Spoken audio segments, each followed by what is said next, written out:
Now I've got audio. There we go. Could have checked that I'd unmuted the right thing before I said hello. Let's try that again. Hello! There we go. It's Friday. Not going to lie, I'm going to put on a show of energy right now. I'm exhausted for some reason today. I've been working my ass off all week. We've had a pretty full week. I've been finishing off the last lessons for my Progressive Drumming Masterclass. Recorded the last practical lesson this week and all the exercises for that. I've been doing lots of calls with people who are doing the next masterclass and the previous one. And it's just kind of been non-stop all week. And I was working on a lesson. I'm working on a new course that I'll tell you about in a minute, which I'm excited for. I was doing that, and then I was just like, I'm too tired to be doing this right now. And I just had to stop and go and sit on the couch with my dog for a bit and just chill. You know what I mean? You just have to do that sometimes. I don't have to do that very often, but I've found that I had to do that today. But anyway, I didn't do that for too long, and I'm back here, going to play some drums. It's going to be energized. It's going to sound good. And what is actually really exciting, I haven't got it all set up, but I've just taken delivery of a Roland V71 module so I can upgrade the brain of this kit. So the V51, what is it? Not 51. TD50KV, or the TD50 module, I suppose. I'll have that going spare soon, so if anyone's in the market for one of those, you know how to reach me. On the internet, somehow, is how you reach me. I'm going to get started with some music because I haven't played drums properly in a minute. Let's choose a song to get me going. Let's see what we've got. Let's do...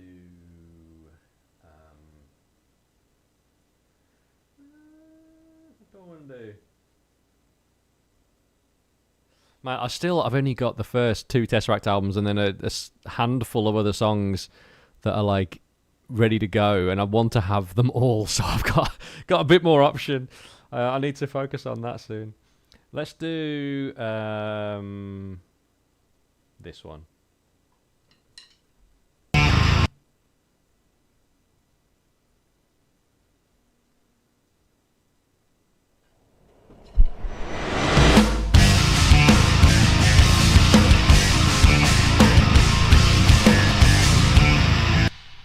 Okay, fine. The camera isn't on. Fine. I'll turn it on just so that you can see me play the drums. Fine.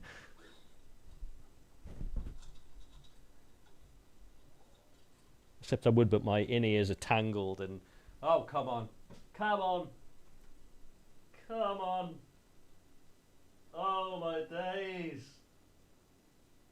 This is proving to be an absolute pain in my backside. There we go. Oh my god. Oh god. Let's start again. Fucking hell.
You'd love to see me play Skies of Millennium Night. You're not going to believe this, but I actually did play that this week for a lesson that I was working on. I played the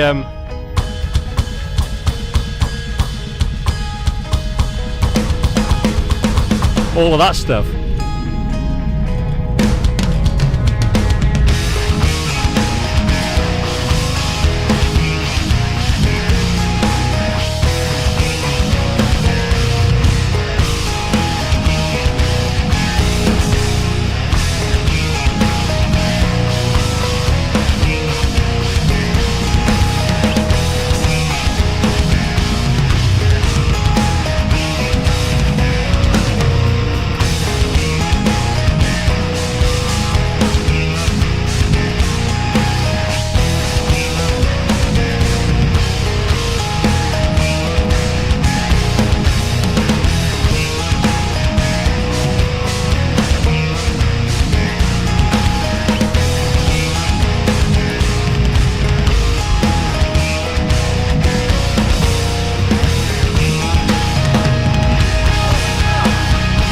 What was that rubbish fill that I just played?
Anyone else trying to learn the kick pattern for this monster?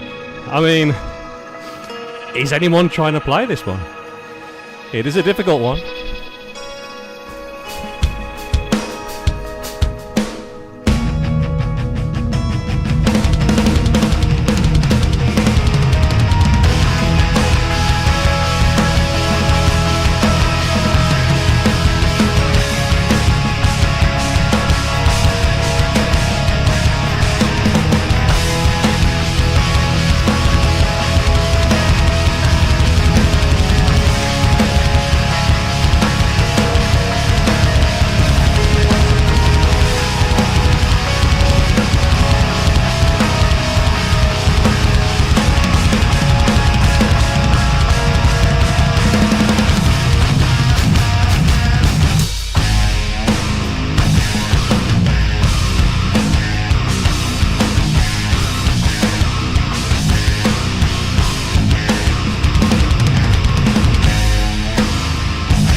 Little bit of random modulation at the end that I've never done before. That was fun.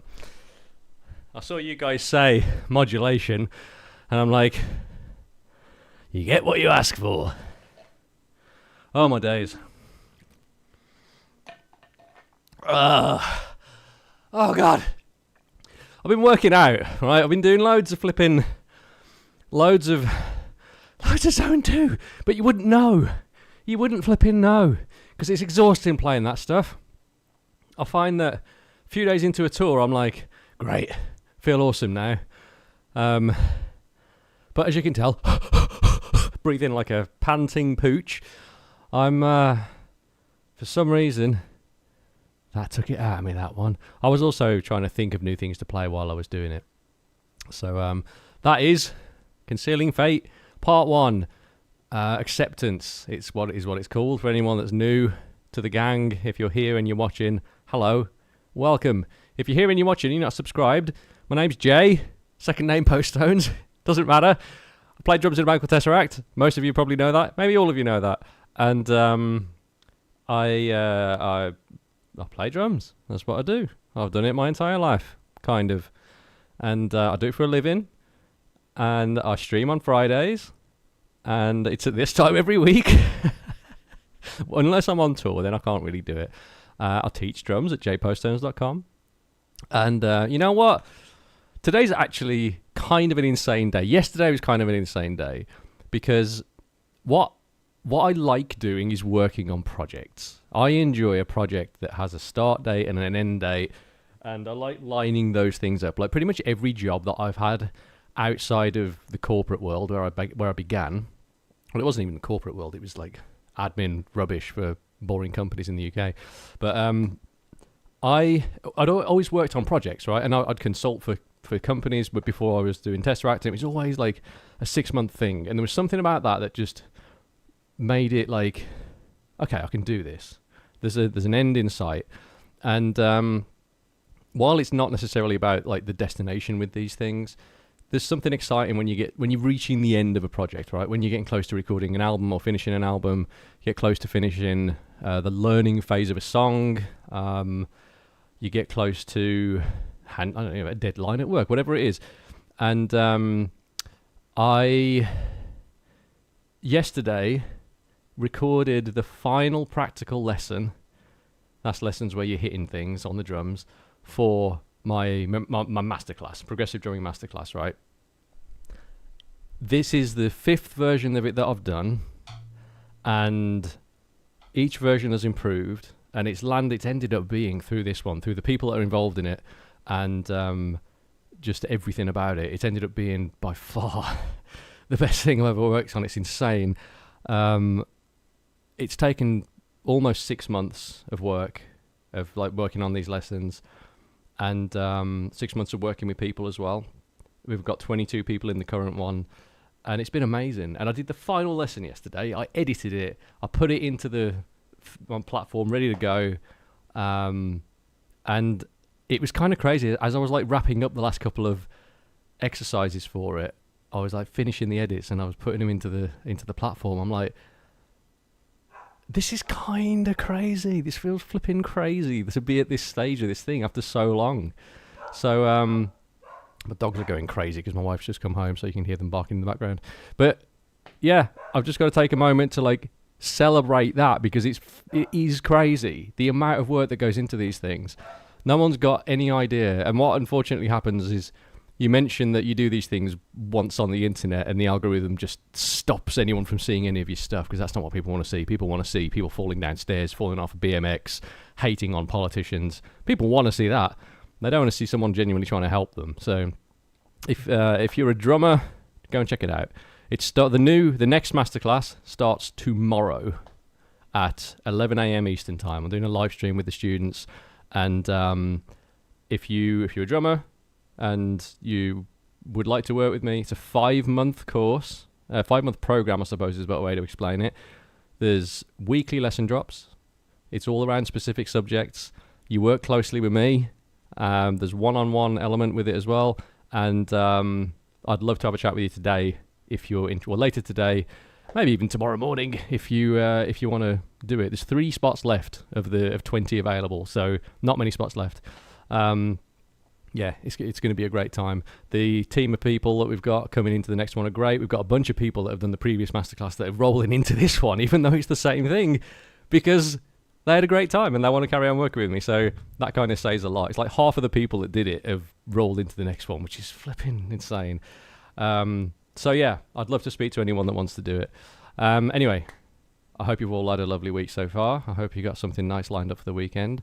Yes, you can ask me questions, Daniel. Absolutely. JB Drums, you commented on Craig Reynolds' stream the other day and reminded him of the Tesseract parties yet to happen. He did say that Tesseract was in his top 5 most listened to bands still. That's very nice of him. He didn't probably say anything about getting us on the podcast, though. I don't know. I think it could be cool. I suspect that ship has probably sailed. I don't think he's that interested because he would have reached out to us by now. I did his first ever podcast and I was the lowest hanging fruit, I think, for that one.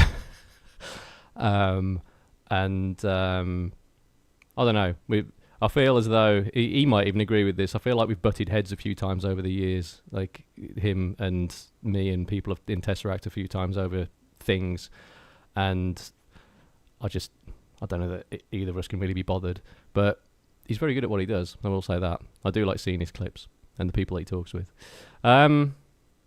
Yeah. Daniel, you're a very good teacher, talented drummer, and one of my favourites. Thank you very much. You're one of my favourites too. There you go. I'm going to play another song for you in a minute. Has anyone got any Tesseract requests? Anything you'd like? Because there's a chance I can play it, you know. I am the drummer in the band.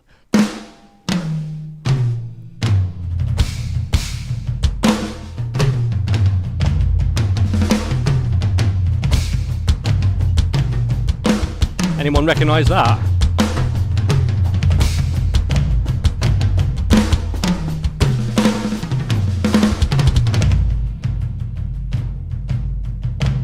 We've got a couple of requests. We've got part 5. We've got Greetings from Venezuela. That's not a Tesseract song, but Greetings from America. You probably don't want Greetings from America right now. It's a shit show. Luna, Utopia. That's a good song. Nocturne is a good song. War Being is a good song. War Being obviously is a good song. Lots of War Beings. Well, I will do War Being at some point in the stream. Literally. Let's see. Matt, you know what? Utopia. I wonder if I can even remember that one. That's not something that we've ever played live, I don't think. So I bet I can't remember it. But let's see.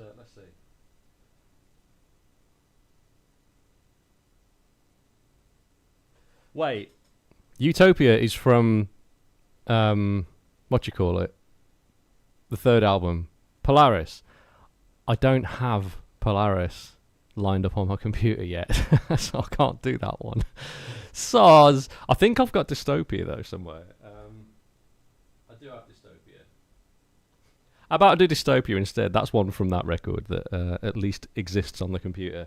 I need to do a stream that's just me making the rest of the songs from this flipping album. I need to do that at some point.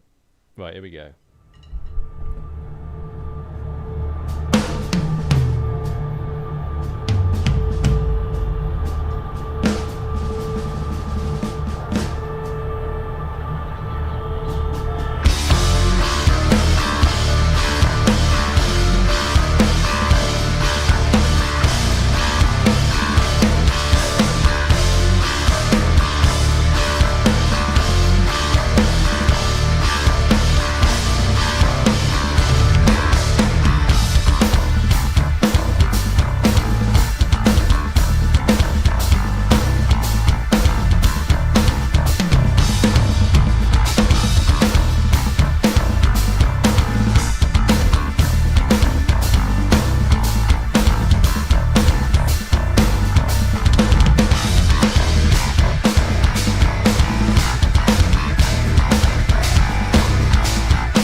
Not good.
I managed to remember a difficult fill in that song there that I thought I might have forgotten. You guys asking some questions. Still tired from drumming. What we got? Tanis Robinson. Dan was the original singer. No, he was not. There was like 2 singers before Dan. There was Julian, there was Abby, then there was Dan, then there was Elliot, then there was Ash, then there was Dan again. So we've had more singers than Spinal Tap have had drummers at this point, but Dan's at least been with us for like the majority of the time. Can I play Burden? I don't know.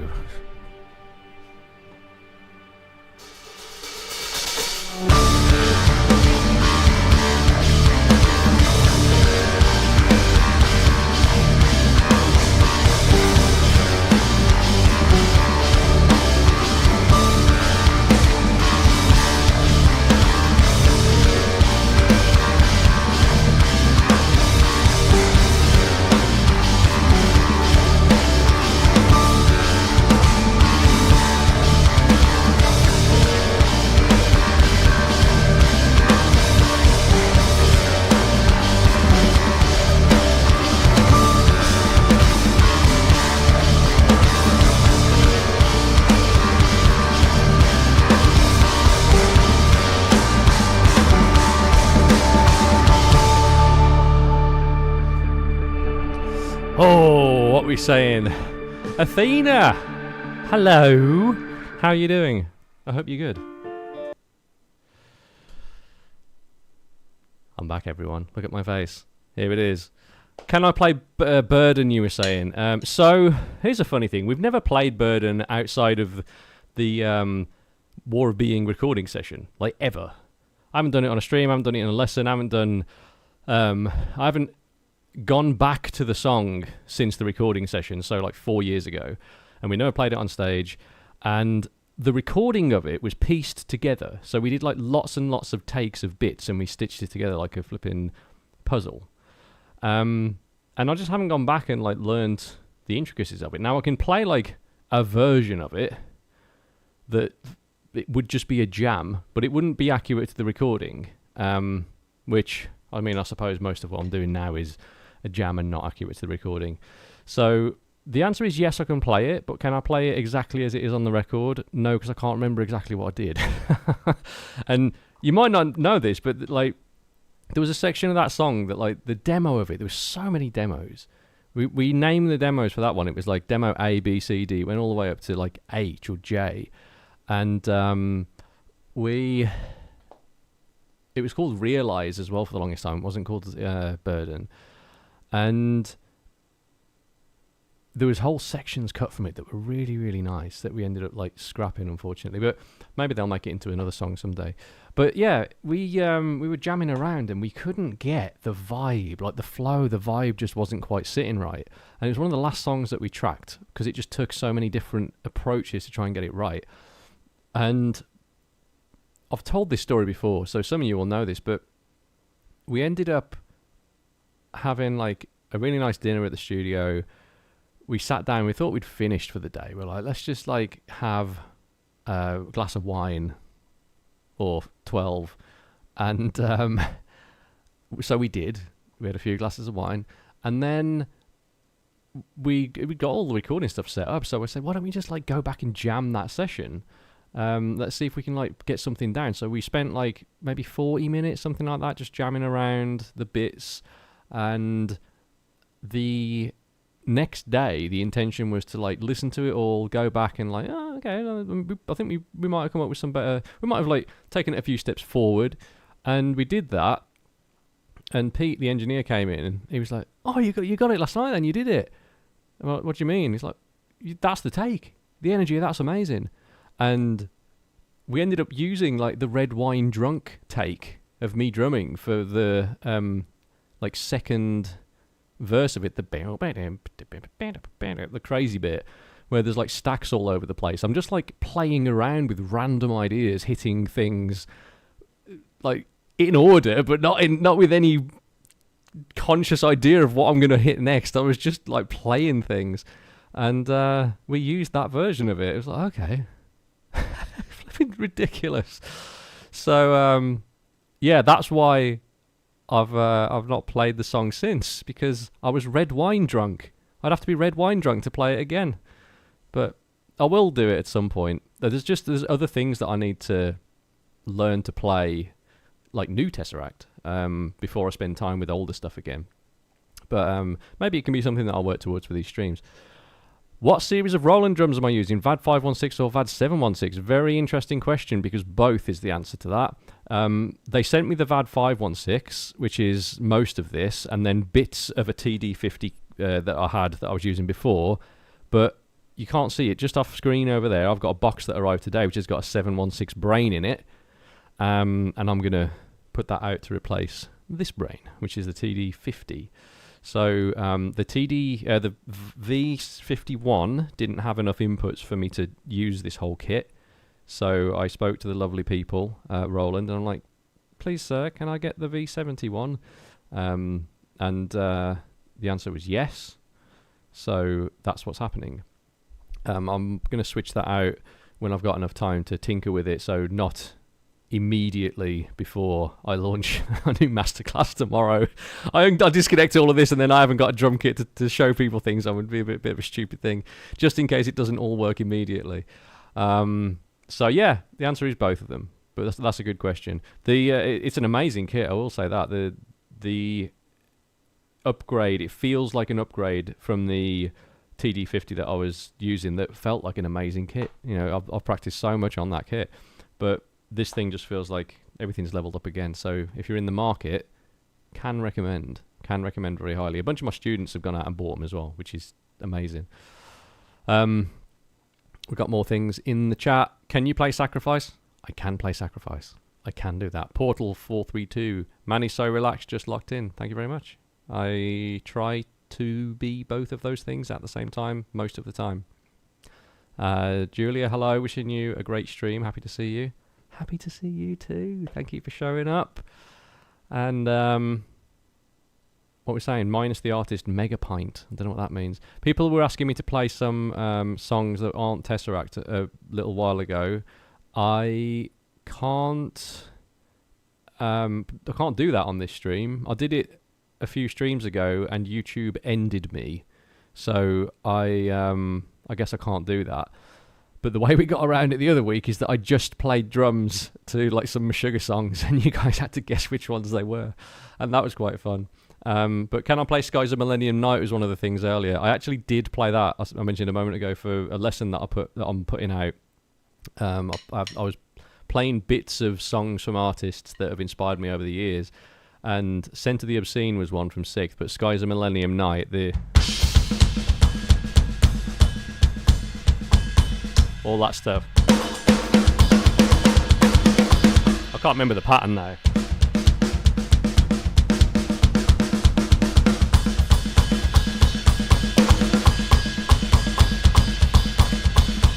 That thing, it's such a flipping good outro to a song. Like, it's kind of the perfect outro to a song, isn't it? That reminds me, in its perfectness, as what you call it, straws pulled at random. Same kind of vibes.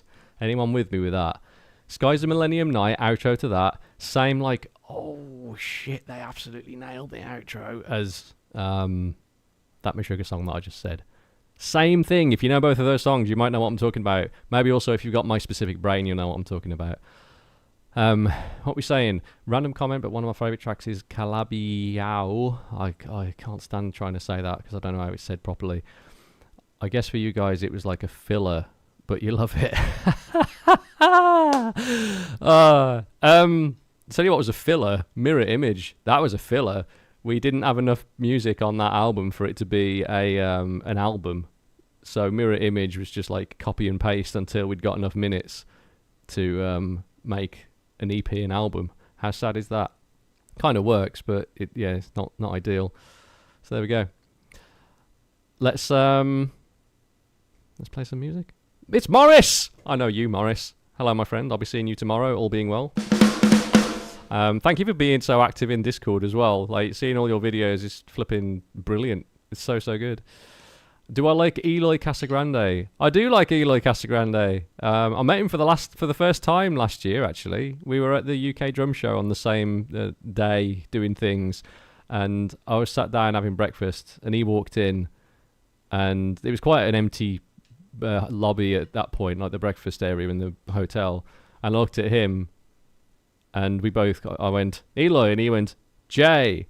And then we just sat down and had a really nice conversation, had breakfast together. And I hadn't met him before, but it was just like, he was a very easy guy to talk to.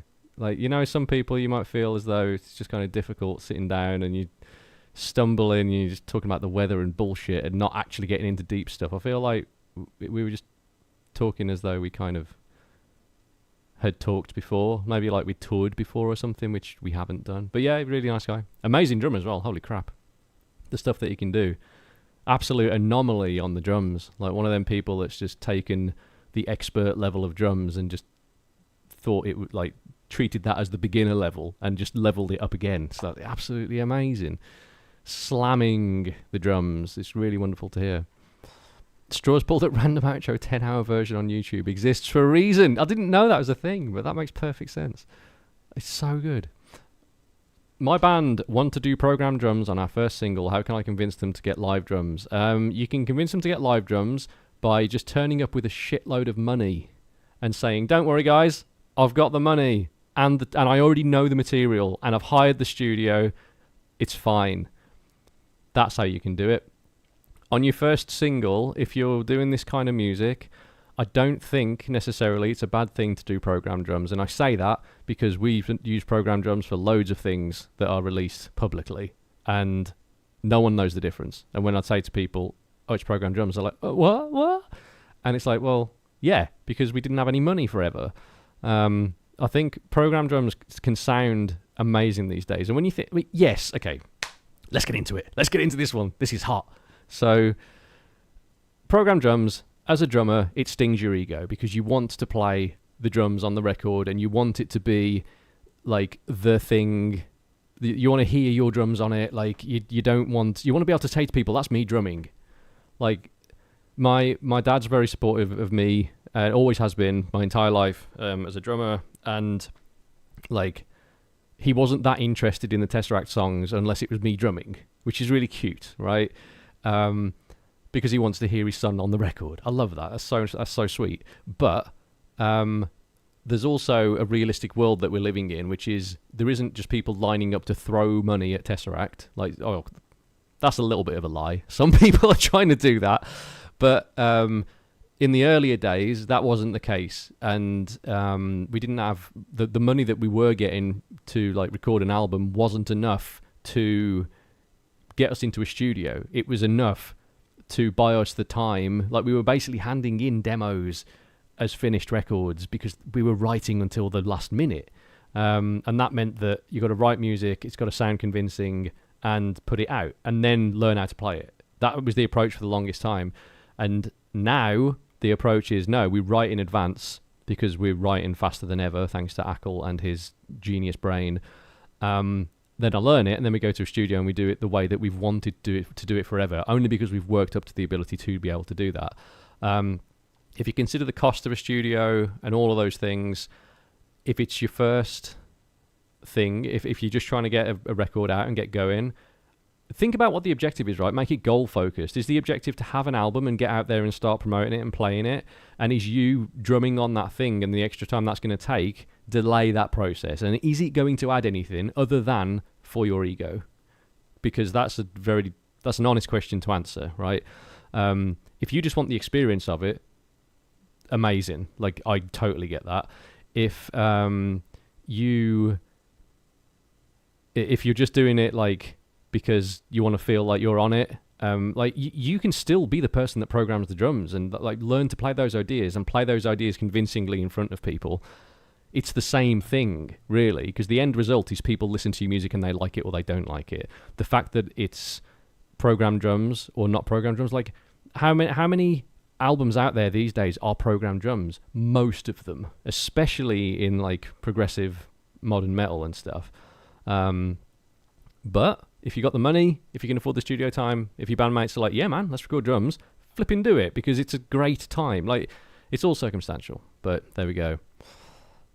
That's my take on it. That's a hot take. When can we expect a new album?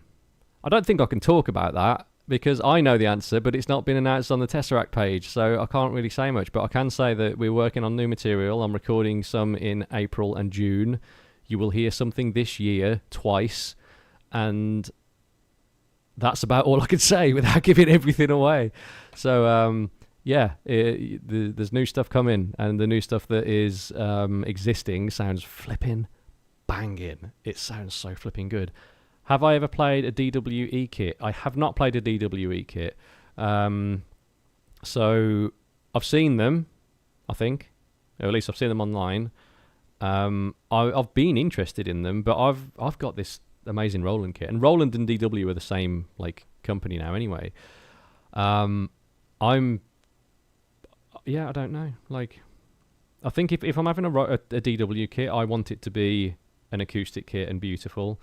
Would I turn down a DWE kit?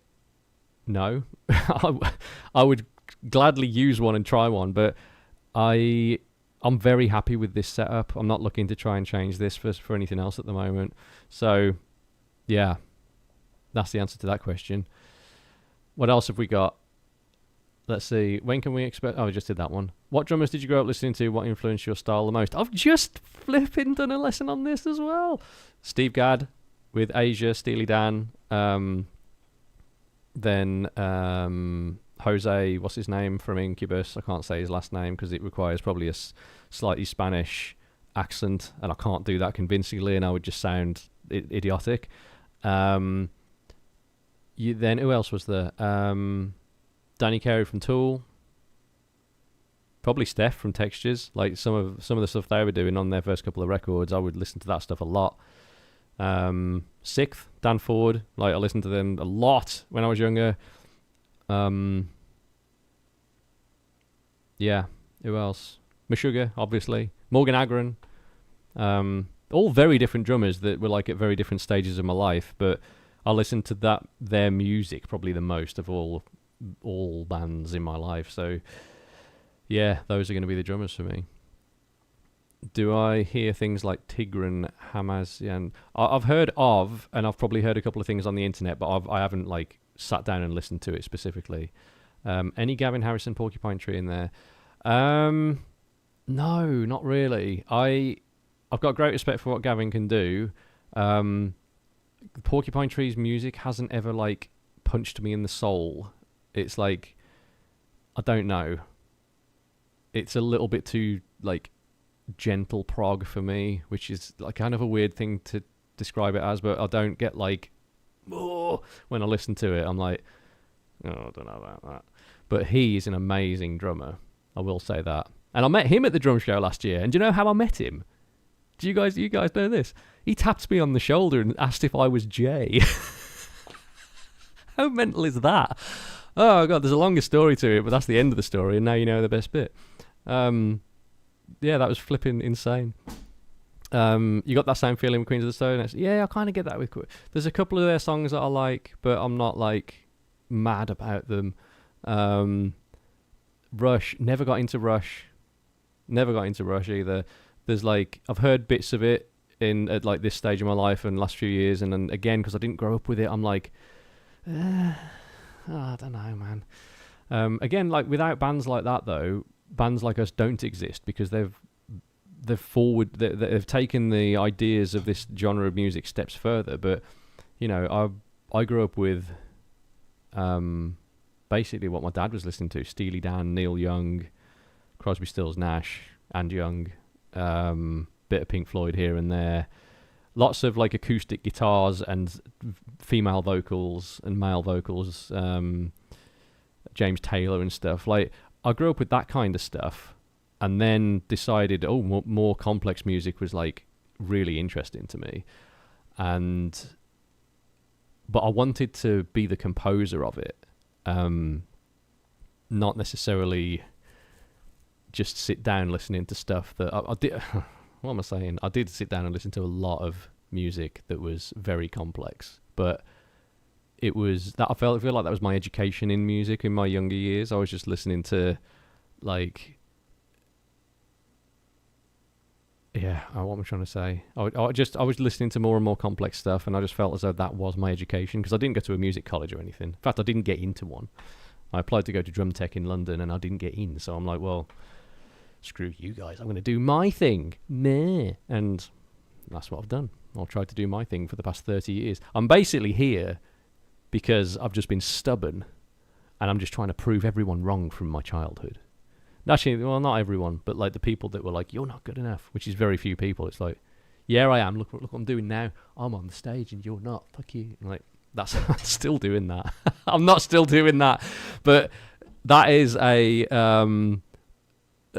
that's definitely a fuel for a lot of people to get started, I think, which is, you've got someone that says you can't do something and you're like, you know what? You know what? So, JB Drums, I was having some lessons to try and get into drum tech, because I was just, I don't know what to do, right? I was at that point in my life where I'm like, I've got to the end of school. I've done, like, in the UK, you do GCSEs, then you do A levels, which, like, 16 is your GCSEs. You do, like, high school exams, and then A level is 18, takes you up to age 18. And then you might leave and go to university, or you might leave after you and go to college or university. Like, you got all these different options. But I was like, I don't know what I want to do, but I know I want to do music. If I just don't have to make a decision, I can stay at this school, I can pick a couple of subjects that I find easy, and I can just keep focusing on music. That was my future life plan. It was a terrible plan, because it was just like, it was really short-sighted. I didn't like any other subjects at school enough to be like, yeah, I'm gonna. Who knows at 16 what they want to do for the rest of their life? What a stupid time of your life to decide what you're going to do for the rest of your life. I'm going to make a plan now to be something that I don't even know that I like, because I've had no experience doing it. What a ridiculous thing to make people do. So I just stayed at the school that I was in for another 2 years, like a load of people, and focused on music, and just, I didn't go to any of the other classes. Like, I went to the first couple, and then I was like, screw this. And I either stayed home or I stayed in the music centre that we had at our school, and I just worked on music. But then after that finished, after a couple of years of just bumming around doing music, I applied to go to a college in Stafford because it was easy. But I went there for 2 weeks and realised it was completely shit. They just had like a few PCs with Fruity Loops on it and a Behringer mixer, and they would call themselves a college. And I was just like, yeah, this isn't where I should be. And I felt it pretty much immediately and got out of that before it cost me any money. And then I applied to go to Drum Tech in Acton in London. I applied, and to get in, you had to do like an introduction performance thing and prove that you could play the drums and everything. And I was having some lessons for that, literally for that exam, because the guy that taught locally to me, a guy called Andy Edwards, he had gone, I think he was even an educator at Drum Tech at the time, and he was also playing drums for Robert Plant at the time. So he was like a great drummer, and he could do loads of crazy shit at his own studio. I had like 10 lessons with him, and he told me in like lesson 1 or 2, he was like, Jay, I can tell you're not going to want to go to Drum Tech. I can tell. So I was like, all right, cool, but that's still the plan. Because the other side of the plan is, well, I just get a shitty job then, and that's what I do. And I think I was just resisting that for so long, and in the end I just got a shitty job because I didn't get into Drum Tech. I didn't know what I wanted to do. Did crappy jobs for like a decade until I finally quit. Well, not quite a decade, like 8 years, until Tesseract was like, cool, we're going on tour in America, everyone has to quit their jobs. Do you know what happened then, though? This is quite fun. Just before Tesseract had to go off and do our first US tour, so everyone in the band would have had to have quit their job. My entire office down in Reading in the UK got made redundant. Now, while that would be crippling for everyone else at that job, I was like, okay, this is sick, because I got a redundancy package. I got paid a few grand to leave the job a month before I was going to leave anyway. It was like, okay, I'm not religious, right? But come on. If there's ever a sign from the universe that you're meant to do something, that's like one of those signs. It's like, here you go, here's some money to leave the thing you were going to leave anyway, to go and do the thing that you're meant to do. Brilliant. And also, alongside that job, I'd been developing my own business, which was rehearsal studio, so I had a bit of income anyway, so I could go off and do this tour. But yeah, that was flipping crazy. But yeah, didn't get into drum tech. Wasn't sad that I didn't get in, though, if I'm being totally honest. It wasn't Protest the Hero. It was the one before that. It was us and Devin Townsend in the winter of 2010. And then the Protest the Hero tour was like 8 weeks, which was insane, in a van, with most of the shows in random little parts of Canada. Some of the shows weren't even in venues. We'd just rock up to like a farm, and there was a stage at the farm, and we'd play on it. It was the most insane tour. Like some great shows, but some of them, like, what the bloody hell is this? But people turned up still, but it was very random. Yeah, I've got a lot of memories from that time though, because it's all new and it's all crazy and it's all interesting, and now it's all much bigger and much more accomplished. It's very cool still. But I'm trying to remember more of it because I've done it all before. You know what I mean? Like at one point it becomes the thing you do, so it normalizes. So that's a strange thing to think about when you're doing something that a lot of people want to be doing. The concept that it can normalize, because it does. Doesn't normalize. Like, I'm not bored of it or anything, but it is. You don't remember a lot of shows because you've done a lot of shows. So it's like, oh, right, do you remember that? I did that show in wherever. It's like, do you remember that one? I was like, no, I don't remember that one. I've got no memory of that. I've been in venues before. I've been in venues like a couple of times, and the second time I get in there, one of the guys in the band will be like, we played here, like, and then you try and remember the tour, and no one can remember apart from maybe Moss. He seems to have a like photographic memory for these things. But yeah, you could be in places you've been before and you don't even know, which is crazy. Anyway, what we saying? Do you guys want to have some music in your ears? Because I can do that. I can play drums as well as talk, you know. I can do that. Nightclub I went to in Canada was a barn. That was weird. I didn't know you went to Canada, Fen. That's I wish that hasn't come up in the conversations that we've had. Right. Song. Let's do Morris, as you're here and you're new to the club, you get a choice. We've got Natural Disaster, we've got Legion, we've got War of Being, we've got Sacrifice, we've got Juno, we got Singularity, which is a royal pain in my arse. We've got Nocturne. We've got quite a lot of songs.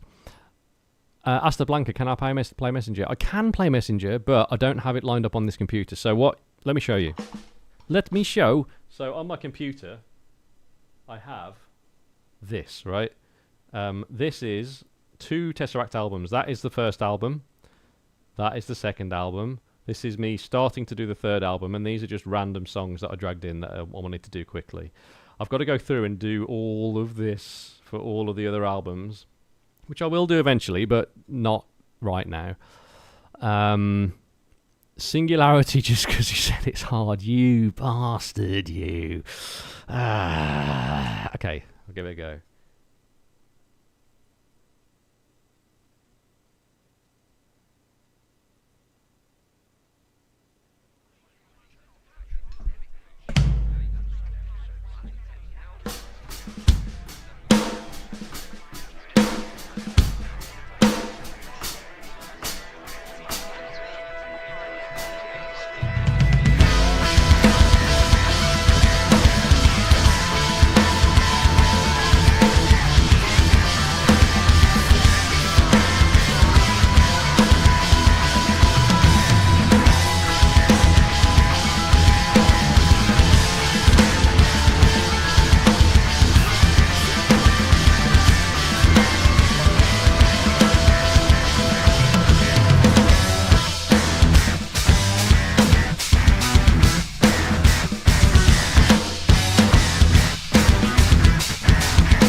Okay, I forgot where I was without the vocals.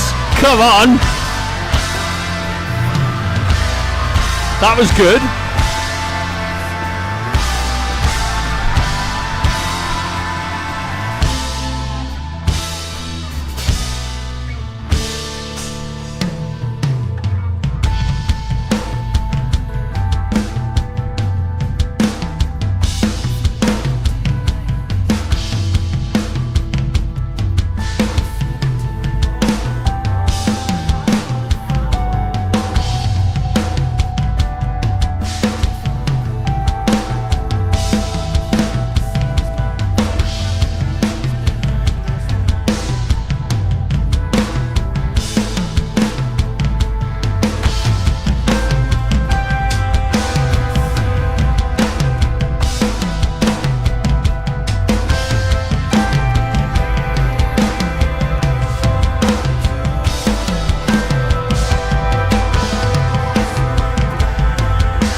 Oh, I forgot that, Phil. Oh, what a fart.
Jay.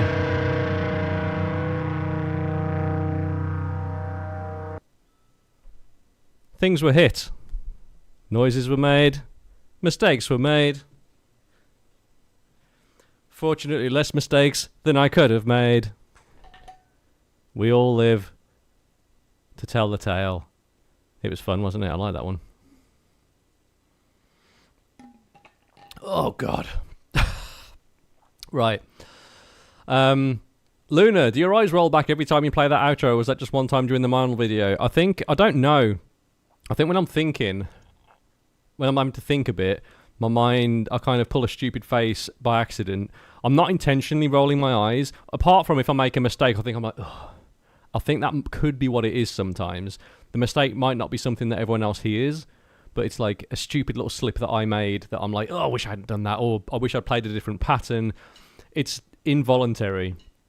I'd like to not do it, but I can't help my face. It's the reason that I'm doing the overhead cam, because otherwise you'd just see me like my eyes rolling back in my head every time I'm trying to play the drums. No, it's yeah, I don't really know what happens. Someone was commenting on one of the videos a while back saying, "Oh, you don't need to pull all the faces when you're playing drums." It's like, no, I do. I do. You don't need to comment on me pulling the faces when I'm playing the drums. If you don't like it, that's what needs to happen. Jay, when you did the Meinl video, was Naveen engineering? No, he wasn't engineering. It was a friend of mine who I worked on the Toontrack library with. He did the sounds for the Toontrack library, and I met up with him. He was in Charlotte the other day. I see so few people in real life because people don't travel through Charlotte. And he sent me a message saying he was going to be in Charlotte. Do I want to get a lunch? And within like 12 seconds, I responded with capital YES. Like, hell yeah, I want to do that. And we went out and got a really nice pizza and beer, and it was really good. Yeah, man. He knows what he's doing. It's really good. Morris H. Audio is going to be in my next masterclass, as is Fen Drums. And Morris H. Audio, if I'm not mistaken, does all kinds of lovely sounding drum things, so you can go and check out his stuff. And yeah, we're going to have a good time. Not 8 a.m. tomorrow, 11 a.m. Eastern time tomorrow. I'm going to be live with my new students who are doing the masterclass with me. There's 3 spots if anyone is wanting to be crazy and work with me for the next 5 months on your drumming. Let's have a conversation, shall we? Matt Halpin did a great video on why drummers pull faces when playing, and explains how it's crucial to drumming. I mean, if you're not pulling a face, it's not something that you do voluntarily, right? When you're playing drums, like I've got a smile on my face a lot of the time because I'm happy when I'm playing drums, but then I'm like, I got my mouth open a lot of the time. I think I'm just trying to breathe. I think I'm trying to get as much oxygen in it as I can to like allow my body to do this crazy thing. And if I'm trying not to pull a face, I'm like, I'm taking something away from my drumming. It's like I've got to force myself not to pull this face that it does by accident. But sometimes as well, like a face is like, you kind of get into it, right? Like, am I supposed to be emotionless when I'm playing? Is that what's supposed to happen? I don't think so. I think if anything, we need to be more emotional and less afraid to show emotion. Know what I'm saying? What if people were more like that? Then people would be masking less and there'd be less anxiety potentially. So, there we go. Luna, you're going to get in for Masterclass 2027, but you've got to save to move into a new house. Oh, that's exciting. Flipping right. Well, good luck with all of that, mate. House stuff is about as much fun as stapling your eyelids open and looking into a sandstorm. Where did that come from? That was literally the first thing that I thought of that wouldn't be fun. Do you know what we had to do this week? We had a very unsafe electrical panel. It was like an antique one that came with the house, and apparently these things were, if there's a problem electrically in the house, these things have a habit of not switching off, and then they set on fire. So I'm like, okay, I'm going to switch this thing out, except I'm not going to do it because that would be dangerous. We've got an electrician friend who came around and did it all, and we had an entire day without any power. Have you guys had a day without any power in the modern age? Do you know what that's like? You have to go outside. You have to step outside your house and do things. We actually had quite a good day though. We we got rid of a load of stuff that was in our yard that is like project debris, and we did lots of runs to the recycling. It was a like, useful day in the end, but we had to be outside, and wasn't warm either. It was freezing cold. I slept like a crazy person that night. I slept so well because I was flipping exhausted. So maybe we all need more days without power in our house. It's not a fun thing to spend money on, I will say that. If you got to spend that kind of money, it's like, oh, come on, really? Do you know what I could get with that? I could soundproof some of my studio. I could buy a lot of Warhammer, is what I could do. A lot. I don't need a lot of Warhammer, but I could buy a lot. I could, what else could I do? I could eat a lot of nice meals. Jay touched grass. We haven't got grass. We've got like ground cover. There's little bits of grass in there, but the people that own this house before us, they put like creeping thyme and these fake looking strawberry things all everywhere, and you get like it's green all over, but none of it. It's not like a lawn. And the great thing about it is that you don't really have to mow it. Yeah, we do cut it like a couple of times a year, but it's not like every weekend you're having to mow the lawn. And also, pollinators love it because there's little flowers all over it. So it's like a little meadow. It's our front and back yard. And yeah, there's like bees everywhere. It's brilliant. I love it. Anyway, you could soundproof your Warhammer. If you got enough Warhammer, you could just put them all over the walls and use those for soundproofing. Oh my god, imagine the cost of that. As if soundproofing isn't expensive enough, you're doing it exclusively with Warhammers. Oh my god. That would be something. Jay's beekeeping arc coming soon. No, we've looked into it a little bit, and it's more my wife that's interested in it. But it turns out it's not just as simple as getting some bees and getting a hive. It's a whole thing, and people are like, you kind of need 2 hives, and everyone's like, and yeah, you get stung quite a bit and you get used to it. I'm like, I don't really want to get used to getting stung by bees, but we do things to like promote them though. We just don't have a beehive. How many kidneys we take in for the soundproofing? Probably like 7 kidneys, so more than I've got. It's going to take a few people, so yeah. If anyone's willing to sacrifice themselves to the funding of the soundproofing for my studio, thank you. Thank you very much. It's very, very, very kind. They may sting you They might sting the goats. Yeah, that's the thing. Bees might sting the goats. Anyway, we got some more songs we could play. Has anyone got any questions? I know you just put your questions in the chat generally, which is good. And then I'll answer them. If they don't come naturally, then don't worry. I won't force you to ask me questions. It's like, how long have you not had hair? What's your favourite colour? How many lights do you have? Those kinds of things aren't very good questions. You'll donate a kidney if you can play in the studio 1 time. That is a rubbish deal for you. That is a terrible, terrible deal. If you donate, can you donate the kidney and deal with the sale of it? Because I don't know that, like, Facebook Marketplace, a kidney. Do you know what I mean? I don't know how well that's going to go down. And problem with Marketplace is, like, people aren't really great on there, are they? You know what I mean? Like, you've got something. I was trying to sell off all the bits of my old rolling kit on there, and people are just like, can I give you this? Will you trade it for a PS2? Like, trade for a PS2 in like 5 games, mate. You know what I mean? I got Tekken, Gran Turismo, Crash Bandicoot, a couple of others. Do you want to do that? It's chipped, so you can play 3 games on it if you want. If you've got a CD burner. It's just like, why are people like that? What's your best deal? It's like, what's the best you can do? They wait until they get to the house when they're already here, and then they're like, what can you do? What can you do?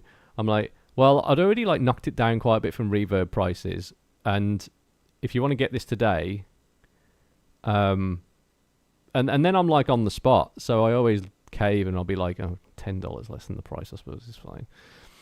I hate it though. It's not. It's never a great interaction. There was actually one nice guy that came round. There was a nice guy.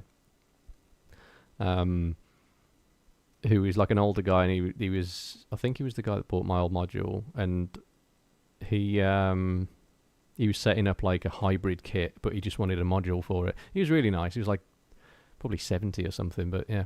Anyway, what we're saying,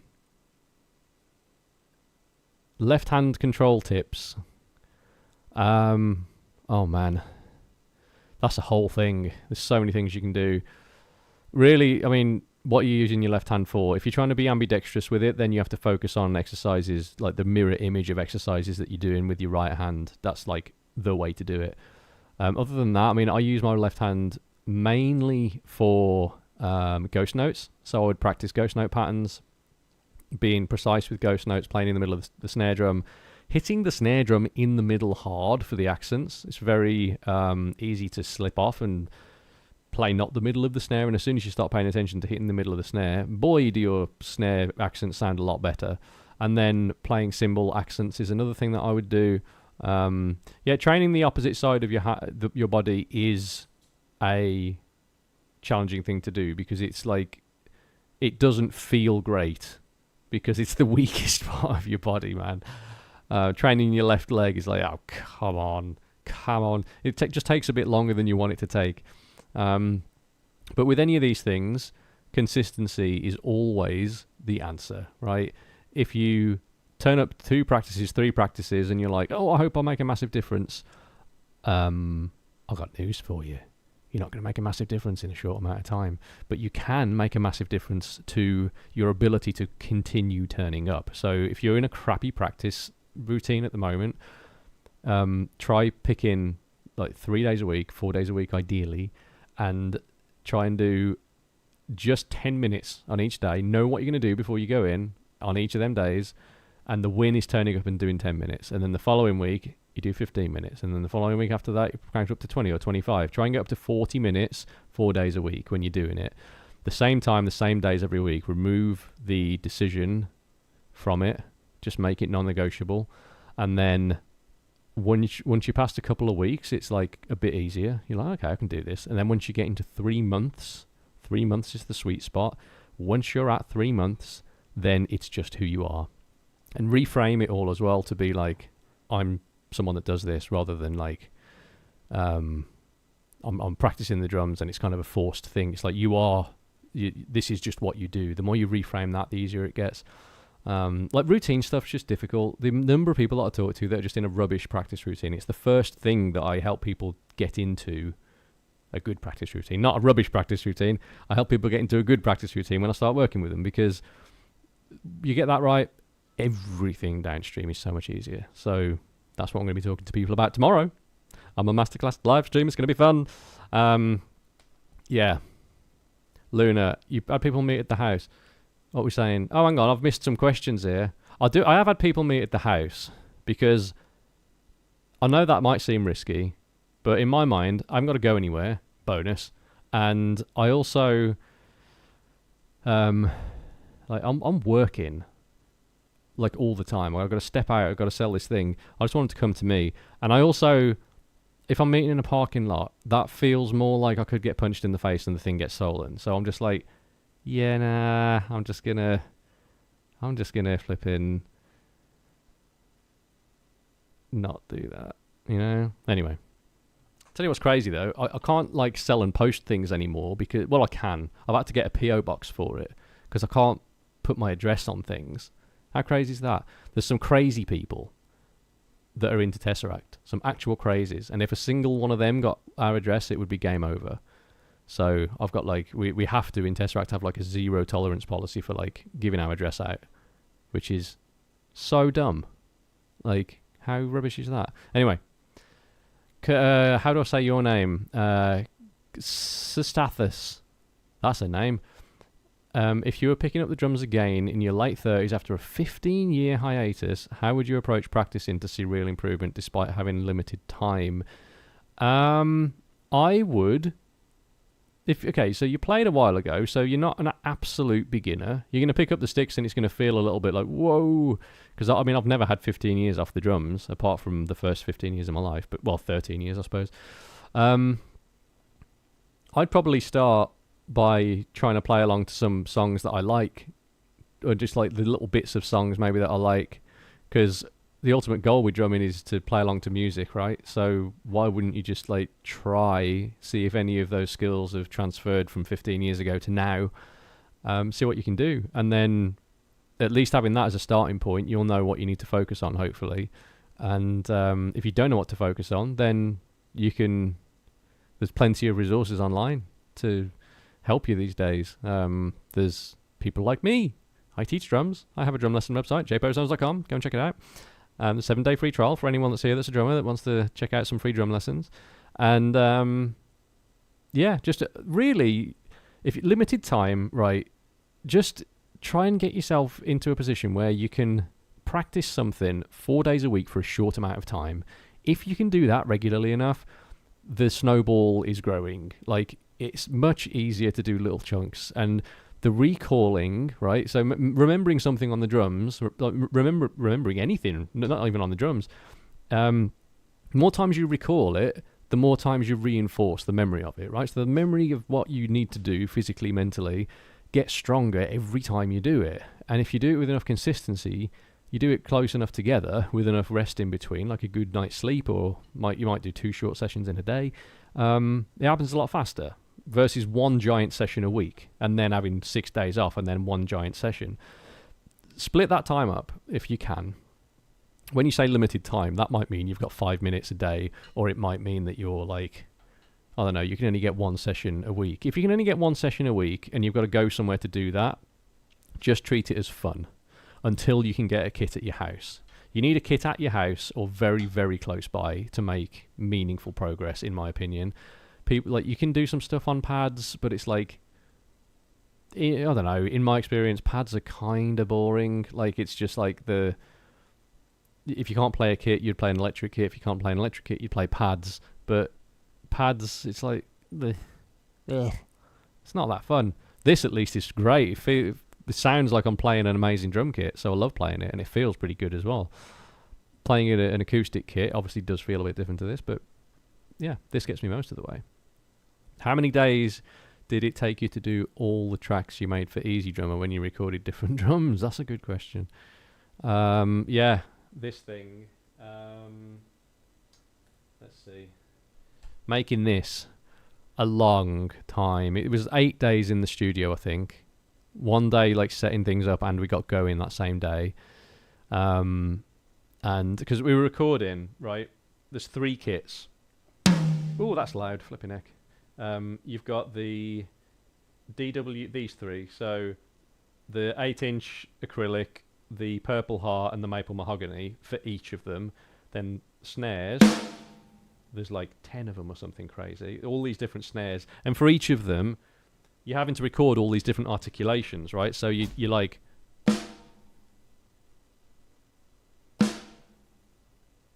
you're doing that like 7 times, and then look, a little bit more, a little bit more, each different velocity, and then, oh my god, the chinas and the ride, like, hit that,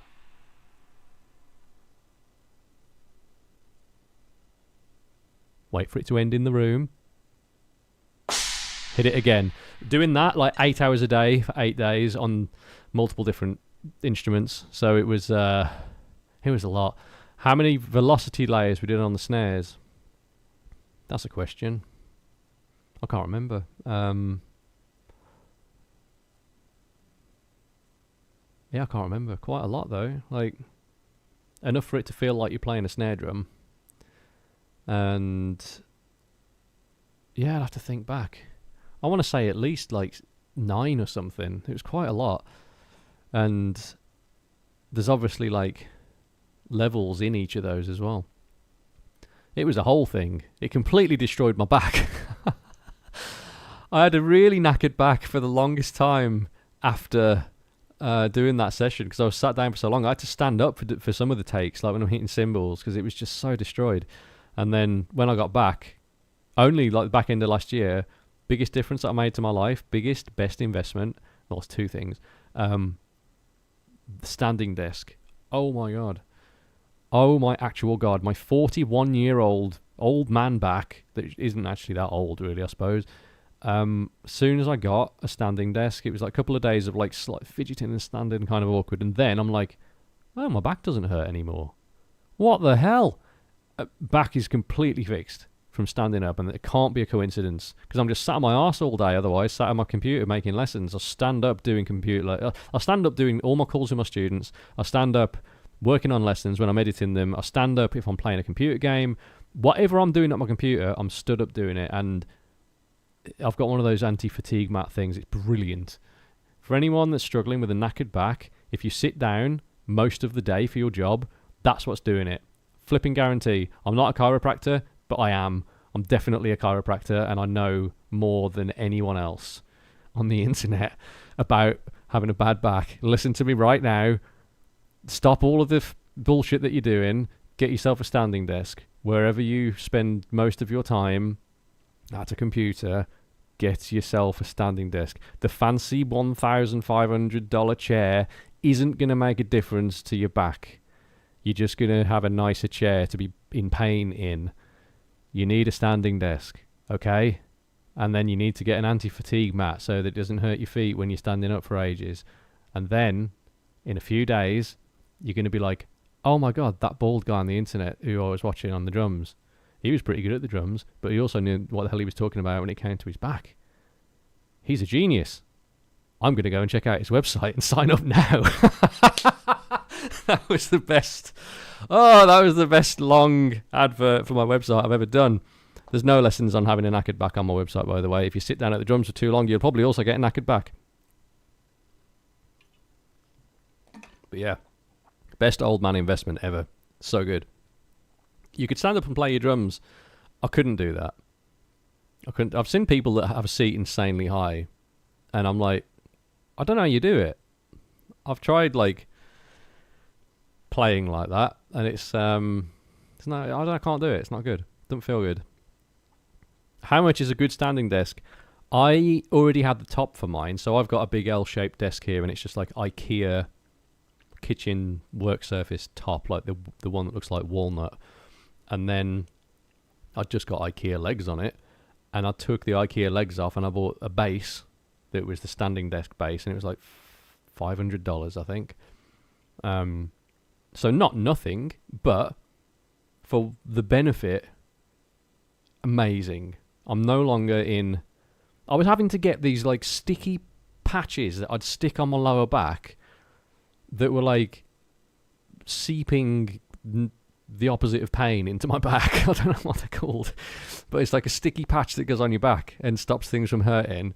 I had to have that on my back, and now I don't have to have any of that crap. So much better.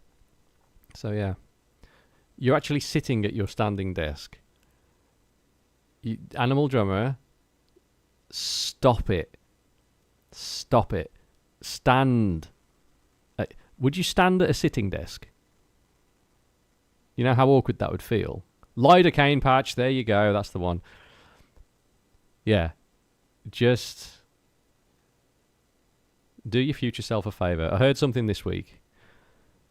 Oh, I'm going to paraphrase it. I don't want to paraphrase it because it was too good. Let me find it. It was really, really good.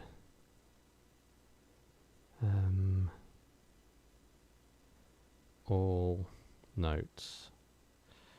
How am I ever supposed to find anything in these flipping notes? I've got so many. This one. Take a moment to consider your relationship to your future self. There's no other person on the planet right now who is in a better position to ensure that your future self lives a good life. The person that you are today, the actions you take directly today, impacts the person that you are tomorrow. Every day is an opportunity to be kind to the person you eventually become. If you drink too much tonight, this is the person who will suffer the hangover tomorrow. We all know that. If you neglect your relationships, your friends and the people in your life, this is the person that many years from now may be lonely. If you give up or If you give up or procrastinate on your goals today, you add unnecessary stress and workload to yourself tomorrow. So ask yourself, what can you do today to get into good habits to be kind to yourself tomorrow? How can you remove friction from the things you need to do or want to do. That's kind of me getting onto other ideas. I write these things down when I'm listening to things that are like impacting, but take a moment to consider your relationship to your future self.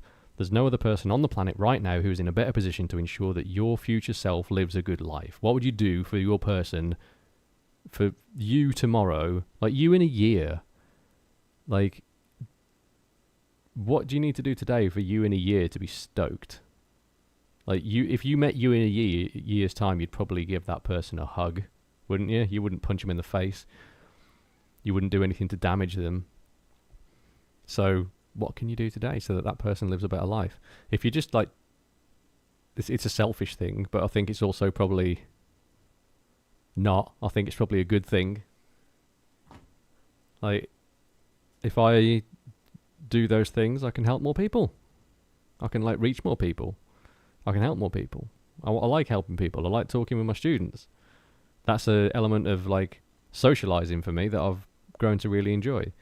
So, what can I do today that enables me to live a better life tomorrow? I can work on a drum lesson that's going to help people. And maybe that turns into someone else joins my website if I make this lesson. Like, do you know what I mean? Where do I get out of that message you're reading? I don't know what that means. You just joined as a way to procrastinate practicing drums, and Jay's telling me I should play drums instead, essentially. I mean, what can you do today? I mean, if being here helps inspire you get behind the kit, then fantastic. Like, where did I find that on? Oh, it wasn't a website. I listen to a bunch of podcasts when I'm running. I try to get quite a bit of zone 2 in each week to lower cardiovascular risk, because my family has high cholesterol and I have high cholesterol. So getting like a shitload of zone 2 every week is like just on the menu now. And when I'm running, I listen to podcasts, and it was like something along those lines was said on the podcast. So I kind of stepped off the runner for a minute and I quickly jotted down that idea. And then I wrote it into something to talk about in one of my masterclass streams the other day. Because it is like, it's a fairly easy thing to think about, really. It's like, you can either stop and doom scroll on Instagram. What does that do? Nothing. Ruins your brain. Or you can read something, potentially, that is really helpful. And it only takes like 30 seconds to a minute to be into something that you're reading. But it takes 3 seconds to be into something that's a video on the internet, and then 3 seconds to be into the next thing. So people prefer to do that. Isn't drumming zone 2 training anyway? You know what? So an idea that I'd had, I also get ideas when I'm running. And an idea that I had was some exercises on the website that are specifically targeting zone 2. And I know zone 2 is going to be different for everyone, because it's like your maximum heart rate minus a number or something. I can't remember what it is. I figured it out. There's a calculation that you can do to get like the rough area that is your zone 2. If anyone doesn't know what I'm talking about, like there's different heart rate zones that you can be in that do kind of different things for your body. And zone 2 is it's a heart rate zone for me which is between 106 BPM and 125 BPM or 126 BPM. That if I'm in that, I'm doing exercise that is good for cardiovascular heart health, and lowering cholesterol, right? So I do a bit of that, or quite a bit of that each week. And I was like, what if I did some exercises on the kit that were supposed to help people get into that zone of drumming? And really, when I think about it, like a double kick thing that you're doing, like if you're just keeping a steady double kick thing, you could get into a tempo with that, right? You'd have to determine what this is for yourself, but it's going to be a tempo-based thing. And then as you start to reach this level with it, you just drop off. So yeah, there's definitely something I could do, but I like the idea of having like an exercise. How good would that be? Double exercise. That's like the cube within the cube, the Tesseract. That's literally the most perfect exercise to put on the website. Animal drummer, is there something specific that Chris Turner said in regards to your collaboration? Because that was the question I had in the last live stream. I haven't messaged him yet. Whenever I'm like in the morning, I meditate and my brain goes off into a direction. It's always just message Chris, do it now, and then I forget because I get straight into work afterwards. I need to send him a message. I'm going to be in the UK a couple of times this year for Tesseract, and I can tag it on to a Tesseract visit. So yeah, and if I'm honest, what I want to work towards is just like hanging out with people that I like and turning that into cool content, because I can get to hang out with some cool people sometimes. So yeah, if he wanted to hang out and do something, it'd be sick. And I'd quite like, I love the idea of him, of having him make a lesson or a couple of lessons for the site. I think that'd be sick. I could do that with him if he was up for it, and make him some money and just have a nice couple of days hanging out. Could be fun. But yeah, I need to drop him a message. I'm just being slack with it. Who's my favourite band? Tesseract. Easy. I mean, it is, if I'm honest. I think Tesseract are great. I love the music. I don't know. I've just had different bands at different parts of my life, if I'm honest. So, shall we play a song? I'm just talking. Let's play a song, for God's sake. Drum stream. And here he is just chatting shit.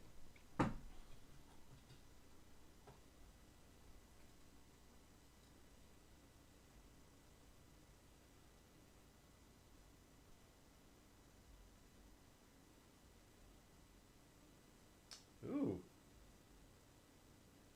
Let's do this one.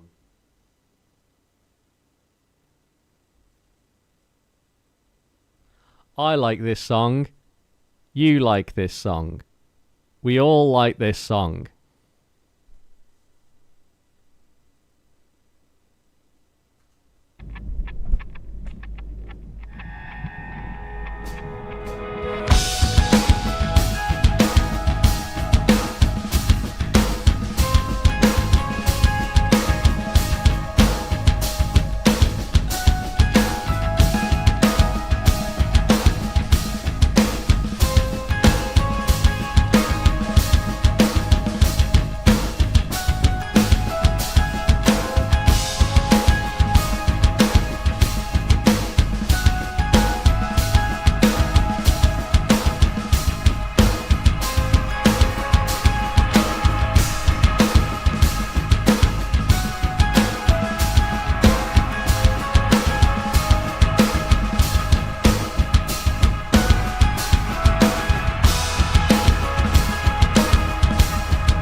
You were amazed when you heard Dan sing this live. I wasn't. Yeah, he can belt that one out. He's a beast, proper beast. I had a message with him earlier because I'd sent him a screenshot of the new Resident Evil game, and I'm like, I bet your day's sorted then, isn't it? He was like, yeah, but I've got loads of lessons. I'm like, oh, I know how much he wants to play that game.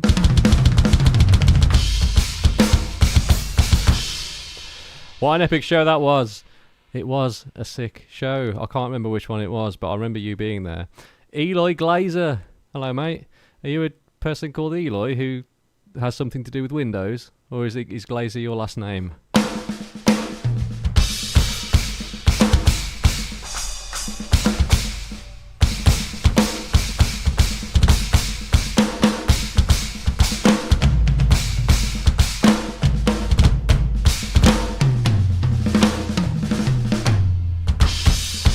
What types of pedals do I use? Kick drum pedals. I'm using the MFG Chain Drive, and they are lovely. I like them a lot.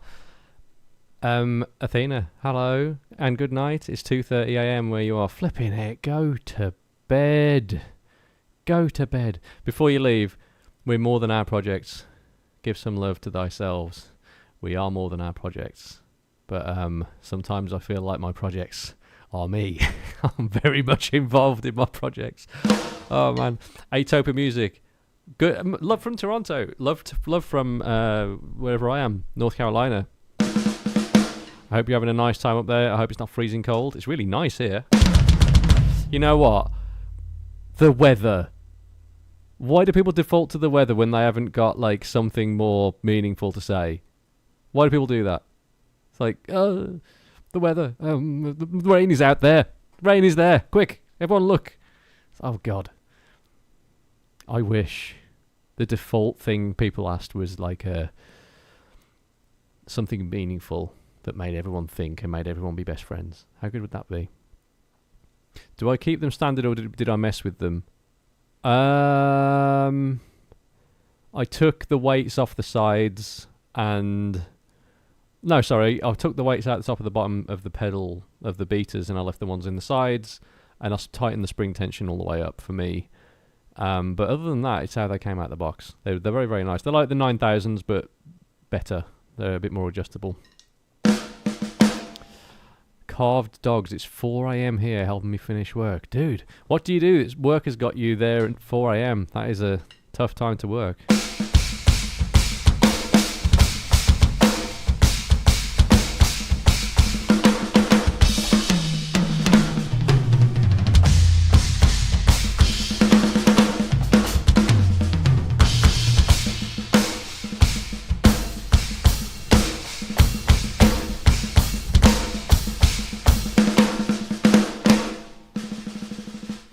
Weather is a common shared experience. That is fair to be. Yeah, that is true. Weather is a shared experience.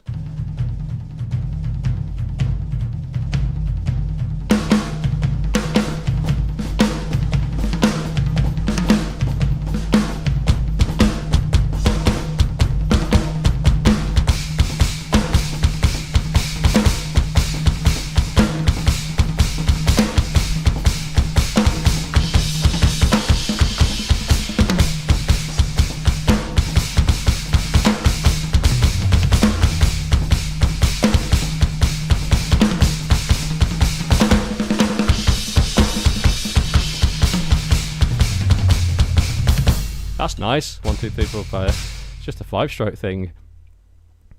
It's fives, man. It's always fives. When I'm just noodling around, thinking of a little pattern.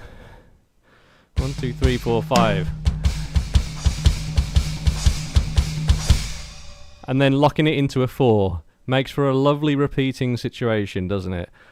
And it's just, I don't know. It's autism. That's autism, everyone, for you. There you go. That's what you need. How'd you be a good drummer? Autism. That's going to give you the skills. You need some more of that drug that they say gives you autism.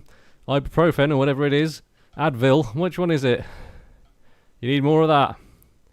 What type of cymbal am I using? Many. Have a look on the Meinl website, and need to take more Tylenol. Yeah, if you go to the website jposounds.com, all the lessons, right, they're all lies. What I should have is just a pop up for Tylenol, and it'll just sort you right out. You'll get all of the drumming skills, all of the numbers will come to you, and you'll know how to infinitely play every single polyrhythm backwards as well. So more Tylenol for everyone. I should get a Tylenol sponsorship for this stream. Can I show you something in a 4/8 pattern? 4/8 is just a faster 4/4. So if you've got 4/4 there, that would be 4/8. It's just doubling up the subdivision. So yeah, that's probably the answer. I just did 4/8 for you.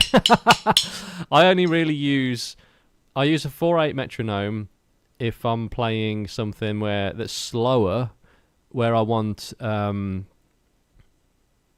be able to hear more of the metronome.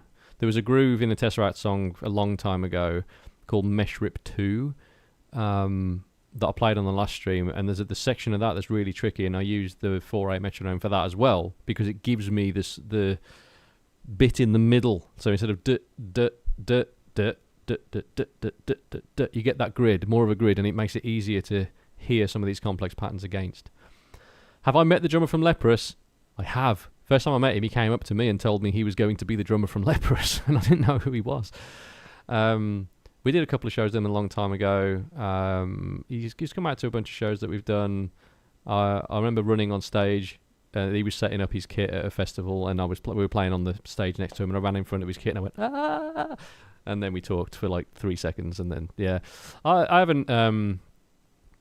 We have had conversations, not lots of meaningful conversations. We haven't really been in the same room for that much time, but we have met each other. We would say that we know each other, put it like that much. What else are we saying? You can now count pi backwards in the 4th dimension. There you go, mate. That's what I'm saying. Tylenol for the win. Bard's a great man. He's an insane drummer, literally. He's one of them people that's just... He's got a very unique style to his drumming as well. Very, very unique style. So someone asked me a minute ago about putting a 5 and a 4 together, or 5s and 16th notes. I touched on it there like it was a simple concept. So the thing that you probably seen me do with my drumming is put odd and even numbers together. That's like Tesseract's world, right? You've got these silly repeating patterns. One of the patterns that comes up most often in my playing, and people who do my masterclass will tell you all about this, it's 5-stroke patterns. So one for me would be, let's say you're keeping down a count there. There's just a quarter note. 3, 4. 1, 2, 3, 4. 1, 2, 3, 4, 5. 1, 2, 3, 4, 5. 1, 2, 3, 4, 5. 1, 2, 3, 4, 5. 1, 2, 3, 4. 1, 2, 3, 4. 1, 2, 3, 4, 5. 1, 2, 3, 4, 5. 1, 2, 3, 4, 5. So that's putting a 5 and a 4 together. If you isolate that with the accents of what I was just playing, da, da, da, da, that is called a 5/4 polyrhythm. It's a 5 and a 4 happening at the same time. And what I like to do is use that count, that feel, to kind of play around with patterns. And you're working on 9/4 stuff. Yeah, you are. So that stuff.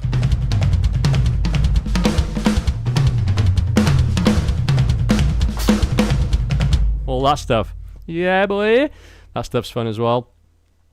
But yeah, that you can use that pattern as a fill. So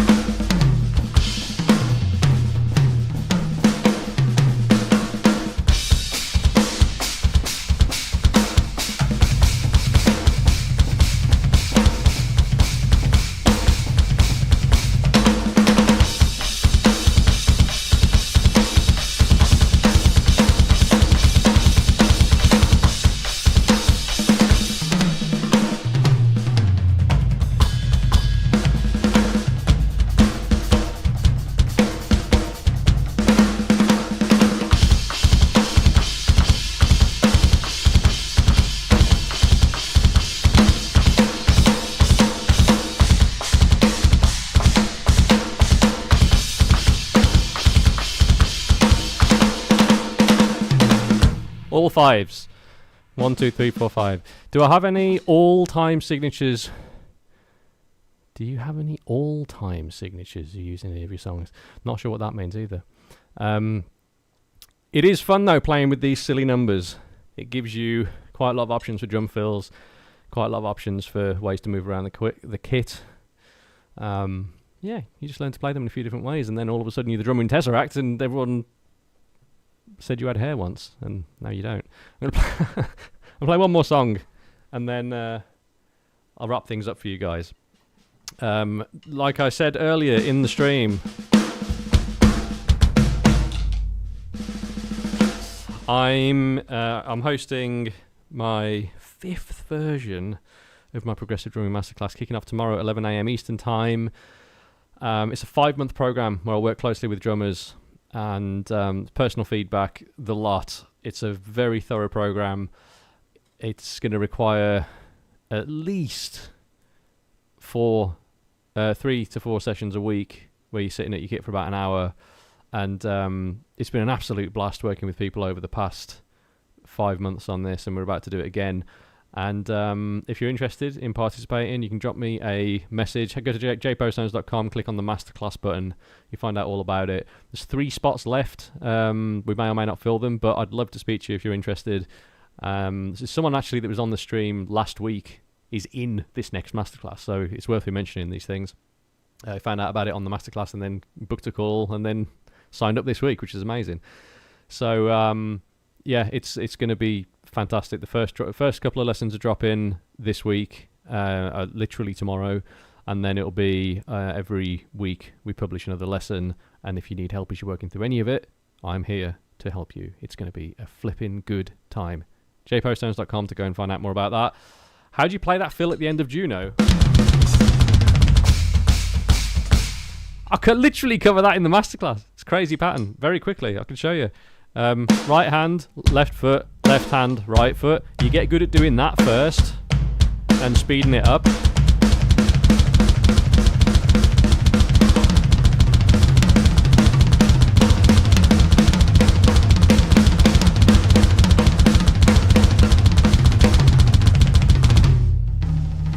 Right? You have to learn that first. Learn to be able to do that to a metronome in time. And then for that fill, it's really crap when you take the kick out.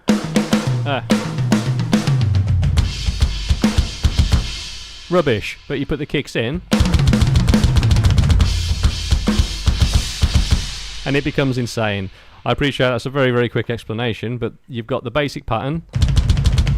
And then get good at that. That took me a while. That wasn't something I just got down in a practice. And then you get good at being able to start the pattern where you want it to. It's silly. It's very, very silly. But you keep flamming it at the moment. Yeah, the coordination of that is a thing that took time. I'm doing that like it's like, oh, all you do is this. It took ages to be able to do that. And I started out here. And then after a couple of practices, I realised, okay, where to drop the left leg, because the right left is like a little bit awkward at first, but then once I'd got it down a bit, I'm like, okay, I think I can do this, and then I learned like.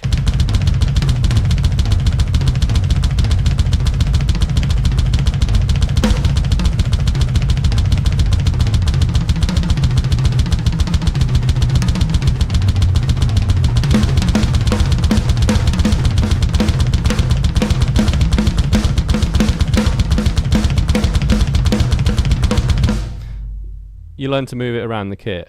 It's tricky, but the coordination has to come first.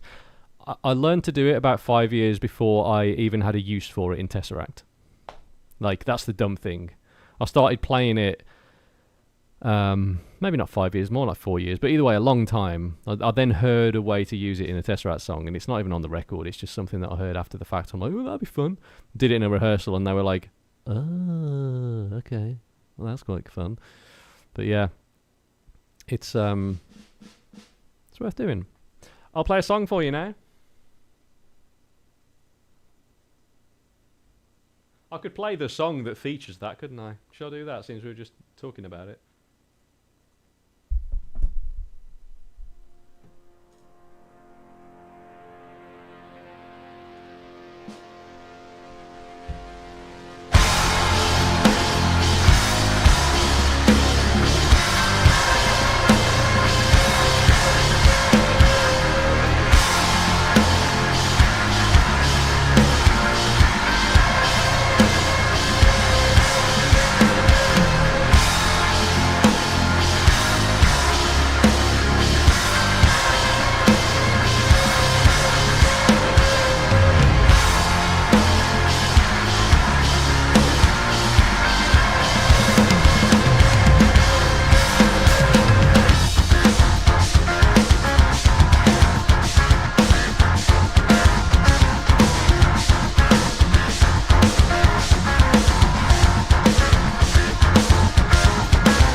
Yay. Forgot a silly fill in there. These things happen. At least it wasn't to an audience. At least it wasn't on stage. At least no one was watching. Anyway, thank you so much, everyone. It's been a lovely wee stream. Thanks for hanging out. Thanks for the questions. Thanks for the love. What else? Just thanks. Just thanks. No more. The end. We'll be back next week with more of this face and this drum kit. Probably will set up my TD, whatever it is. What's it called? V71 in a minute. Why are you not streaming on Twitch anymore? Because I post most of my videos on YouTube. So, it kind of makes sense to just, like, stream on YouTube. That's a good question. Like, no hate for Twitch. Twitch worked for the longest time. It's fun. Met loads of nice people through it. But, yeah, I'm doing it all on YouTube now. Could do it on the other thing as well. Morris to the masterclass. That's what I'm saying. I'll see you tomorrow, mate. Although I might not. Did you say that you're not around? But I think you might have said you're not around to do the live stream. But anyway, for those of you who are, thank you very much. And for those of you who aren't, go and have a look at this, jposounds.com. And I'll see you next week. Much love.